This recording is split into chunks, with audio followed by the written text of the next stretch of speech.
Sekretaris Jenderal PDIP Hasto Kristianto mengaku telah mendapatkan informasi akan ditetapkan sebagai tersangka oleh Komisi Pemberantasan Korupsi atau KPK. Ia mengaku mendapatkan info itu dari pengamat militer Koni Bakri. Hasto menyebut terdapat 2 faktor utama yang membuat dirinya kembali diancam ditetapkan sebagai tersangka. Di antaranya adalah menyinggung Presiden ke-7 Joko Widodo atau Jokowi dalam disertasinya di mana soal langkah politiknya yang berupaya memenangkan pasangan Edi Rahmayadi dan Hasan Basri di Pilgub Sumatera Utara 2024. Hal ini disampaikan oleh Hasto di podcast YouTube Akbar Faisal Unsensor pada Jumat 22 November 2024 lalu. Menanggapi terkait kabar buruk itu, ia pun menyatakan siap dipenjara jika ditetapkan tersangka oleh KPK. Hasto juga siap menghadapi dugaan kriminalisasi kasus yang menimpanya dan menggiringnya mendekam di penjara. Ia menyebut kriminalisasi itu justru melahirkan semangat perjuangan baru setelah ia bebas nanti. Sudah by design. Mengapa ini saya sampaikan? Saya pikir semuanya sudah selesai ketika Pilpres. Kita juga sudah datang seluruh anggota legislatif PDI Perjuangan, hadir semua. Diminta hadir oleh Bu Mega. Perintah langsung Ibu tertulis menghadiri, wajib hadir pelantikan Presiden Subianto dan Wapres Gibran. Tapi ternyata itu tidak cukup.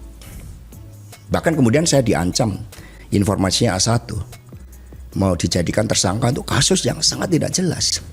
Berbeda kasus Sambo. Kaitannya kemana? Judi online, narkoba. Itu kan mendapat backing dari Partai Coklat, kemudian judi, tambang-tambang ilegal. Semua tahu itu kan dimobilisasi untuk kepentingan dana pergerakan Pilpres. Tapi ketika urusan seperti ini sama dikejar, saya melawan.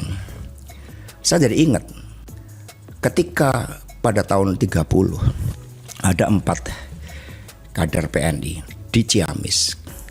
Hanya teriak merdeka, merdeka, dan merdeka sekarang karena bergelora spiritnya Bung Karno. Mereka dikenakan hukuman gantung, Bung. 4 kader ini.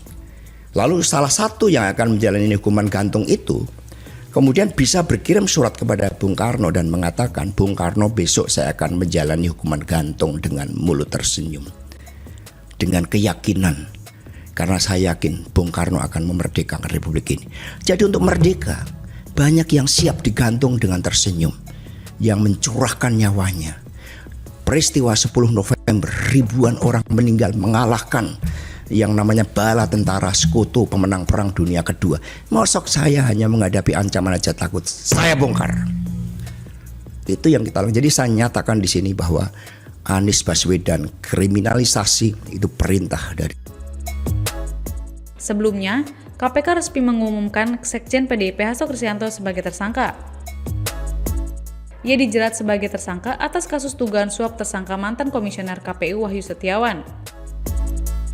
Ketua KPK Setio Budianto menjelaskan, Hasto dijerat pasal 5 ayat 1 huruf A atau pasal 5 ayat 1 huruf B atau pasal 13 Undang-Undang Tipikor. Hasto juga dijerat sebagai tersangka dalam kasus perintangan penyidikan.